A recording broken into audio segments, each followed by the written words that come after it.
Dear students, in this video we are going to discuss about the structure of an atom. Is there anything inside an atom? If there is, what are these constituents? How are these arranged inside an atom? And what are the properties of these constituents? इस video में हम atom के अंदर के structure के बारे में discuss करने जा रहे हैं.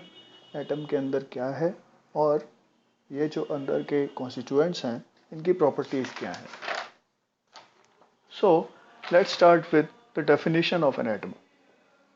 An atom can be defined as a basic unit of matter consisting of a very dense nucleus at its center, which is surrounded by electrons, a cloud of electrons which are negatively charged.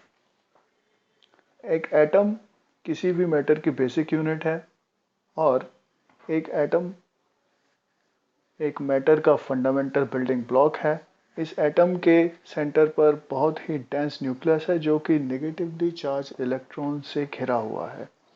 According to the Niels Bohr atomic model, the atoms looks like this. At its center, there is a very dense nucleus, and this nucleus is surrounded by negatively charged electrons. And further, this nucleus consists of protons and neutrons.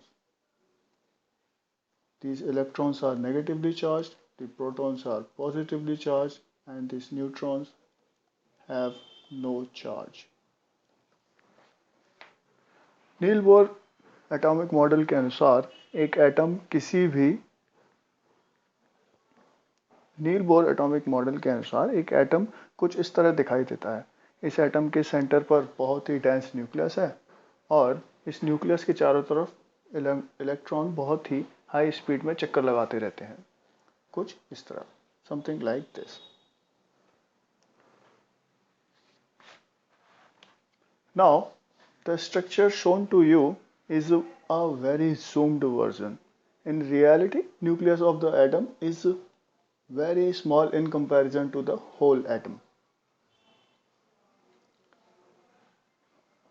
To compare, if nucleus is a cricket ball, then the atom can be think about as a ground of radius of about 5 kilometre. इस picture में समझाने के लिए nucleus बहुत बड़ा दिखाया गया है. वास्तव में न्यूक्लियस बहुत ही छोटा होता है पूरे एटम की तुलना में. अगर न्यूक्लियस एक क्रिकेट बॉल है तो एक एटम बहुत ही बड़ा ग्राउंड है जिसकी radius 5 kilometre. Some questions to think about. What is the reason that atoms of one element, let's say A, are different from that of element B? क्या कारण है कि एलिमेंट A के एटम्स एलिमेंट B के atom से अलग हैं? What is the reason that let's say atoms of element sodium are different from that of element carbon or iron or potassium? What is the reason? The next question is, are atoms really indivisible as suggested by John Dalton?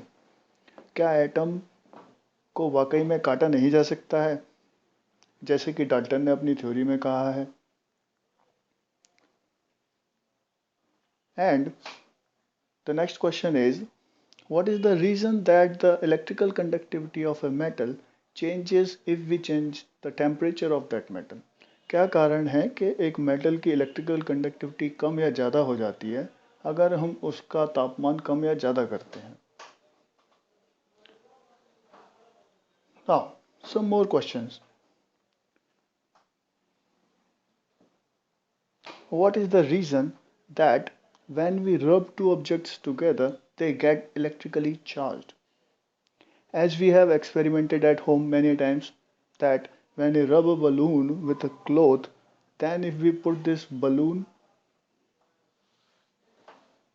at the wall, the balloon sticks to the wall. It doesn't fall down. क्या कारण है कि जब हम दो objects को रगड़ते हैं तो वो इलेक्ट्रिकली चार्ज हो जाते हैं? जैसे कि हमने ये एक्सपेरिमेंट घर पर किया होता है कि अगर हम एक बलून को किसी कपड़े से रगड़कर दीवार पर टच कराते हैं तो यह बलून दीवार से चिपक जाता है, गिरता नहीं है। और if we bring a comb near to some pieces of paper, then these paper dances. These pieces of paper dance.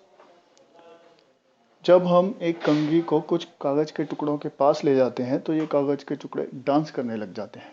What is the reason behind it? Now the questions after us are that why does this balloon stick to the wall and why these pieces of paper dance? That is how these objects get electrically charged. And even the bigger question is, where does this charge come from? These questions can only be answered if we know the structure of an atom. सवाल ये है कि ये balloon दीवार से क्यों चिपक जाता है या ये कागज के टुकड़े क्यों डांस करने लग जाते हैं. मतलब सवाल है कि ये सारे ऑब्जेक्ट्स चार्ज कैसे हो गई, इलेक्ट्रिकली चार्ज कैसे हो गई. और सबसे बड़ा सवाल ये है ये चार्ज आया कहाँ से. These questions can be answered if we know the structure of atom. Now let's move to the next part, that is the history of an atom. That is, how did we found the present structure of atom? What are the contributions of different scientists? आज हम atom की history के बारे में जानने की कोशिश करते हैं. एटम के प्रेजेंट स्ट्रक्चर तक हम कैसे पहुंचे, अलग अलग साइंटिस्ट के इसमें क्या योगदान है, ये सब हम इसमें जानने की कोशिश करते हैं. The history of atom dates back to 400-500 BC. This was the time when we find the first mentions of atom.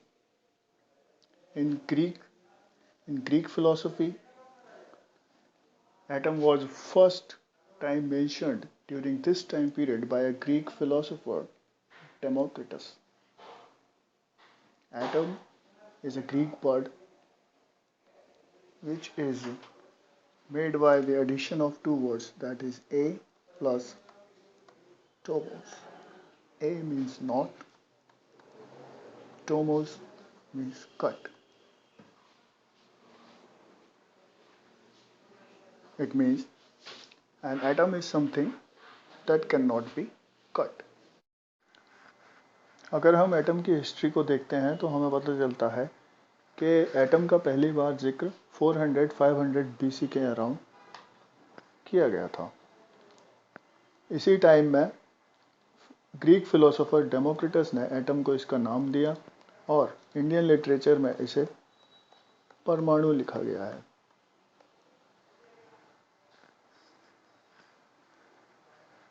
And then came John Dalton with his atomic theory in 1805.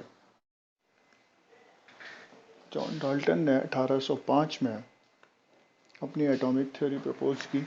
ये पहली साइंटिफिक थ्योरी थी. इस theory की मदद से काफ़ी सारे concepts explain किए जा सकते थे, जैसे कि कंजर्वेशन ऑफ मास. इस थ्योरी की कुछ कमियां भी थी, जैसे एक मेटल की इलेक्ट्रिकल कंडक्टिविटी कैसे चेंज हो जाती है, वो इस थ्योरी की मदद से एक्सप्लेन नहीं किया जा सकता था. या एक बलून या कंघी को रगड़ते हैं तो ये बलून और कंघी कैसे चार्ज हो जाते हैं, ये भी हम डाल्टन की थ्योरी से एक्सप्लेन नहीं कर सकते थे. डाल्टन की थ्योरी डिटेल में हम आगे के वीडियोस में डिस्कस करेंगे.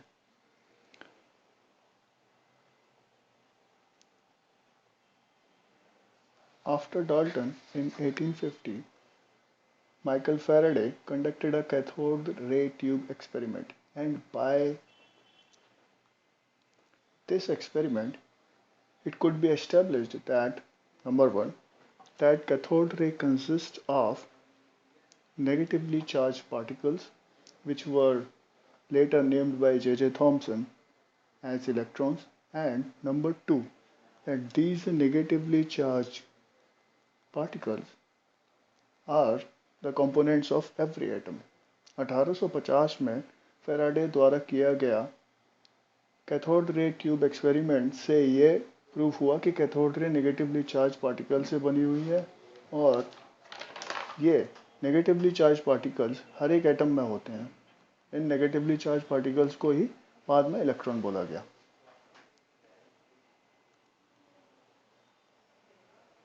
And then E. Goldstein discovered presence of new radiations in 1886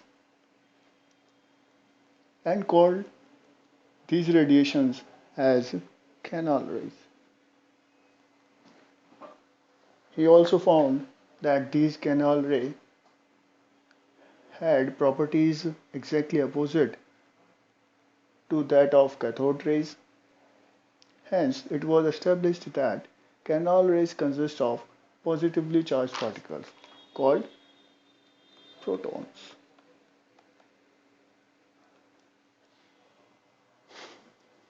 E. Goldstein ने 1886 में एक नए रेडिएशन की खोज की जिसको गोल्डस्टीन ने कैनाल रेज के नाम दिया.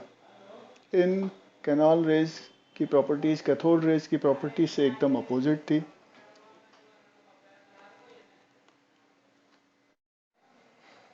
And then, after more than a decade, in 1897, J.J. Thomson discovered the electrons, and he concluded that the electrons are integral part of the structure of every atom. He also proposed an atomic model called plum pudding model or watermelon model.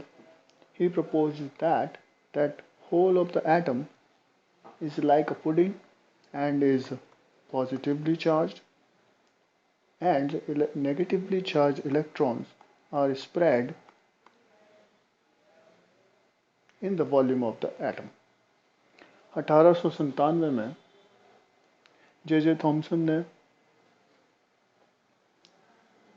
Electrons की खोज की और ये conclude किया कि electrons हर एक atom का एक कंपोनेंट है. J.J. थॉमसन ने एक एटॉमिक मॉडल भी प्रपोज किया जिसको प्लम पुडिंग मॉडल या वाटरमेलन मॉडल कहा जाता है.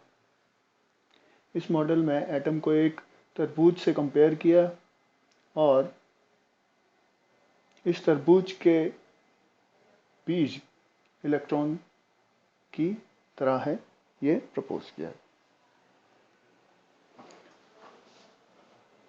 After Thomson, Rutherford in 1909 conducted a gold-foiled experiment, a very important experiment, and with the help of the results of this experiment, he proposed a better version of atomic model. He told that, unlike J.J. Thomson model, entire positive charge of the atom is placed at the center of the atom, and the electrons are present in the volume of the atom, like this. This is the atom. This is the structure of atom proposed by Rutherford, like this. Rutherford ने 1909 में एक बहुत ही important gold foil experiment किया और ये propose किया कि atom का सारा पॉजिटिव चार्ज उसके सेंटर में है और इलेक्ट्रॉन्स इसके चारों तरफ एटम के बाकी वॉल्यूम में है.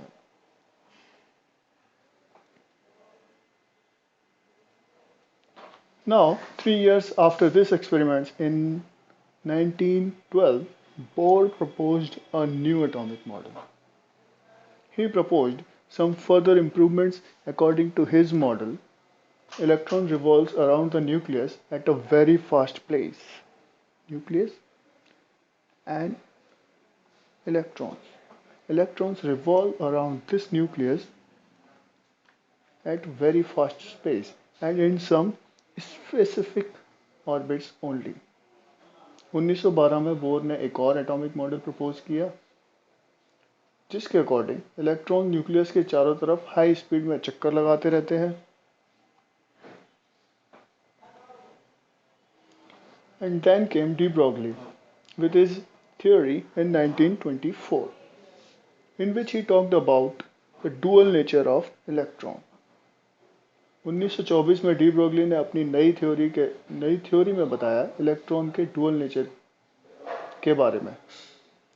बताया कि ये पार्टिकल की तरह भी बिहेव करता है, और जब ये न्यूक्लियस के चारों तरफ हाई स्पीड में चक्कर लगाता है तो ये वेव की तरह बिहेव करता है।